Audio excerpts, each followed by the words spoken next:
And our top story tonight, we are bringing you local reaction to the attacks on Iran over the weekend. Hello, everybody. I'm Doug Prophet. Isaiah Kim Martinez has been getting more talking to religious leaders today. What do they tell you today, guys? Well, Doug, people on both sides of the issue here, right? I actually talked with some Louisville rabbis who are very concerned about the lives lost, the death toll rising.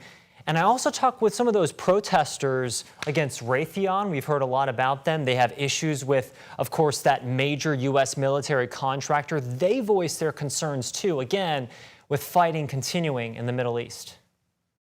The protests will continue because the genocide continues, the bombing continues. Signs of no war with Iran seen in Jefferson Square Park in Louisville as Iran responds to U.S. strikes on their nuclear sites with its own missile attacks on an American military base in Qatar. I think really it's a combination of the potential for prolonged conflict and the potential for many, many more lives lost. Rabbi Ben Fried, who has loved ones in Israel, is concerned for what could come next. The fear of retaliation is not just about me personally, it's about my friends, my family, and just my co-religionists, my other Jews that I care for deeply. Rabbi Matt Derenbacher hopes Iran's latest strike on American targets was more symbolic, indicating they want to de-escalate. My deepest hope is that's the end of the fighting and the warfare, and we can actually move on to some peace talks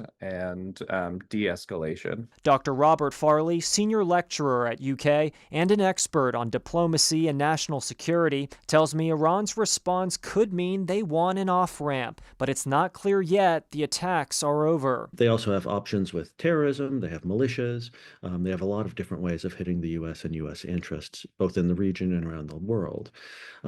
But just because they have those capabilities doesn't mean that they're going to use them. Meanwhile, debate still swirls over whether President Donald Trump had the authority to carry out the weekend bombing without congressional approval. Kentucky Congressman Thomas Massie, a Republican but also frequent thorn in Trump's side, telling CNN this. The base of the MAGA party that got Trump elected, most of us were tired of the wars in the Middle East and Eastern Europe, and we were promised that we wouldn't be engaging in another one, yet here we see this happening. On social media, Trump calling Massie a pathetic loser, even launching a PAC in an effort to unseat the congressman.